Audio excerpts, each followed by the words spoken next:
जादुई कद्दू। राजा अमरसेन के दरबार में बहुत से लोग अपनी शिकायत लेकर आते थे। राजा ने सबको न्याय दिया। राजा के दरबार में भी इसी प्रकार दान पुण्य किया जाता था। लोग आते थे और राजा से भिक्षा लेते थे और राजा को आशीर्वाद देते थे। देवदत्त और रामदत्त नाम के दो ब्राह्मण इस दरबार में भिक्षा के लिए आते थे। देवदत्त कहते हैं देव दिन हम, और रामदत्त की आवाज निकली राज दिन हम। देव दिन हम का अर्थ है भगवान हमें राजा के हाथ से देता है, जबकि राज दिन हम का अर्थ है राजा जी हमें देते हैं। मनोमन राजा ने भी सोचा रामदत्त ब्राह्मण की बात सही है, अगर मैं उसे नहीं दूंगा तो देवदत्त को कहां से मिलेगा।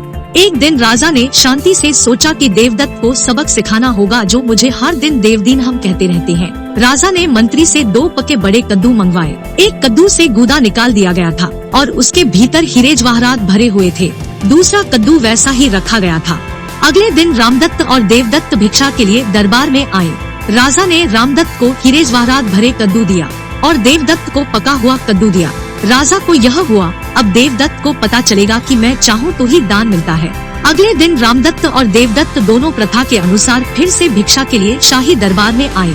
राजा ने रामदत्त को भिक्षा देते हुए पूछा, रामदत्त कल जब आपको एक कद्दू दिया गया तो आपको कैसा लगा। रामदत्त ने कहा, हे राजा, कद्दू इतना मीठा और बड़ा था कि हमारे पूरे परिवार ने इसे अपने दिल से खा लिया। यह सुनते ही राज्य आश्चर्य से क्रोधित हो गया। राजा ने रामदत्त से पूछा, रामदत्त तुमने उस कद्दू का क्या किया, मुझे सच बताओ। रामदत्त डर गए और बोले, महाराज मेरे घर में पहले से ही 2 कद्दू पड़े थे, इसलिए मैंने आपके द्वारा दिए गए कद्दू को सब्जियों का सेठ के साथ बांट दिया और उस पैसे से आवश्यक सामान खरीदा।